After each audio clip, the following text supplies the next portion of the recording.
Ellen, we would not have last year's event, the first one in 30 years of the library's history, and I believe probably in the state of New Jersey that the public library would honor the Holocaust. So thank you very much, Mary Ellen.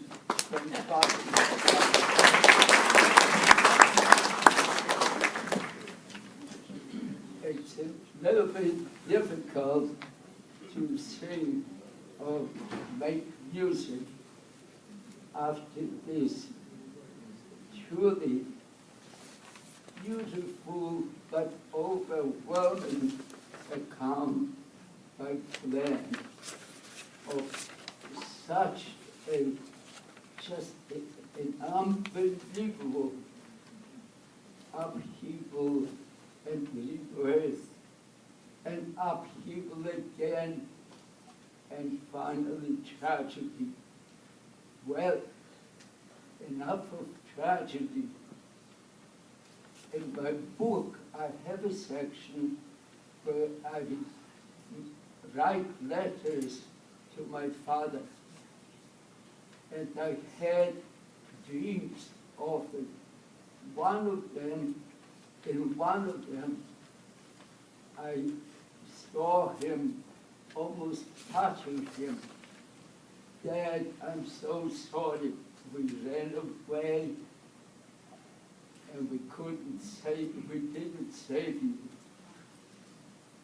And I remember in my dream him saying, say whatever you can. So this is our mission.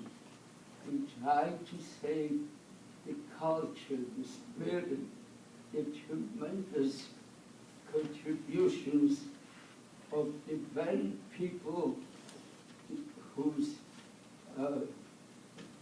millions came to this country, so that 2 out of 3 American Jews trace their origin to Greece. Enough talking, now let's go back to the subject. We wanted well, let me start with Tamara Freeman, whom you may have heard a year ago. She got her PhD from Mason Gross in Holocaust music. And since then, she has been traveling all over the state, teaching teachers how to teach Holocaust music. And she's herself a teacher, a subject, and a real expert. Now, I'll oblige with a few songs of the past, sort of shadowing the stories that we heard from Glenn, and of course we had a man whom I believe you know very well, David Scholssberg. Yeah.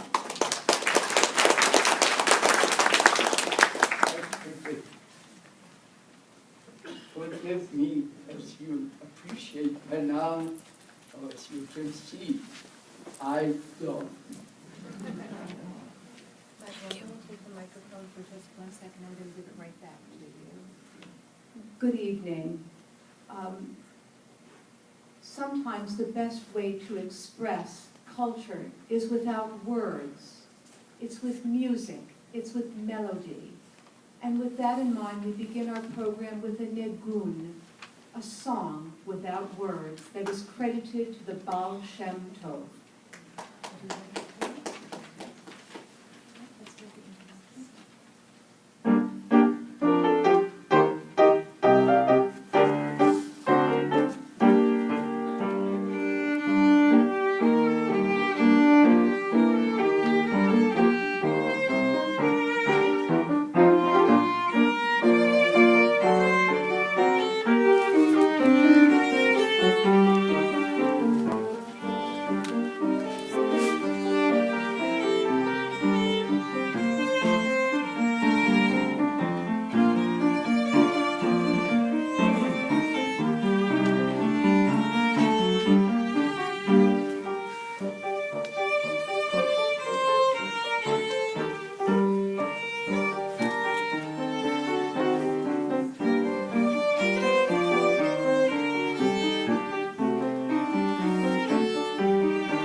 The next song, A Zemeral, is attributed to Rabbi Montaigneau, a disciple of the Baal Shem Tov. Reb Montaigneau's song is a poignant and personal plea to Gotenu, God. The translation reads, "Remove your anger and deal justly with us." It ends with a humble prayer. "I have done your will with all my might. Give me, Gotenu, a quiet night."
The Baal Shem Tov's Hasidim grew like wildfire.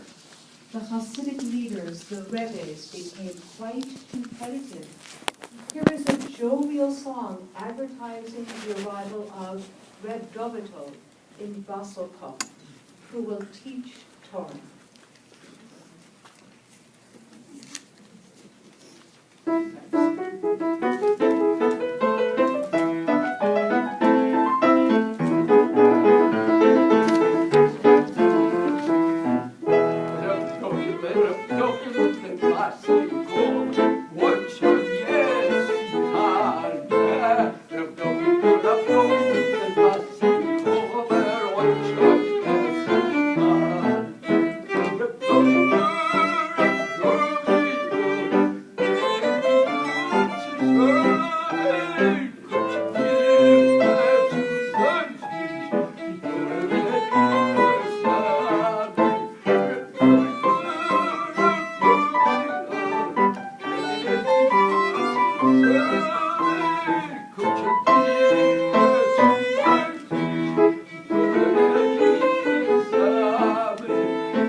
So Jewish communities began to heal their wounds and refresh their roots. They turned their attention to educating the young. The following song, Oiten Pipitchik, by the Fireplace, describes a teacher instructing his young peoples on learning the Aleph base, the Hebrew alphabet. Many of you will recognize the tune. Please feel free to hum or sing along.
The 19th century Enlightenment, the Haskalah, heralded an optimism and an idealism that contrasted with the weighty sadness that had prevailed among the Jews.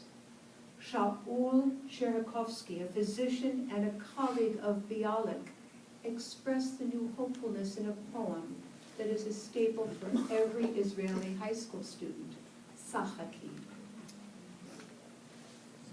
Chernikovsky speaks of dreams. And in one of the stanzas he says, I want freedom. I will not sell it for a golden calf, etc. He had a dream 150 years ago that we still try to achieve.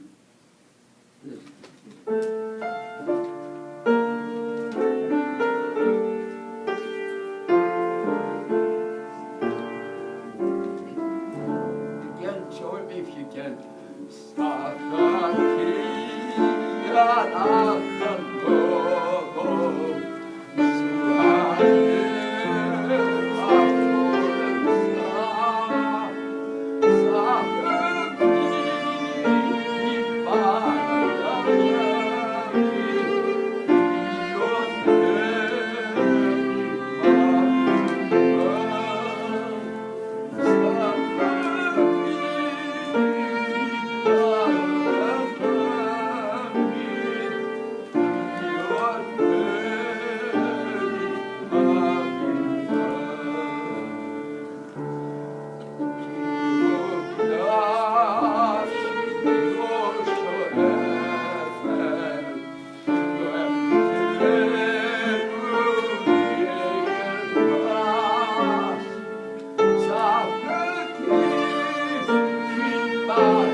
I just say one word? While Tamara is tuning up here, that this tune reminds me very much of the poet laureate of the Ukraine, Shevchenko. And those of you from Ukraine might remember this.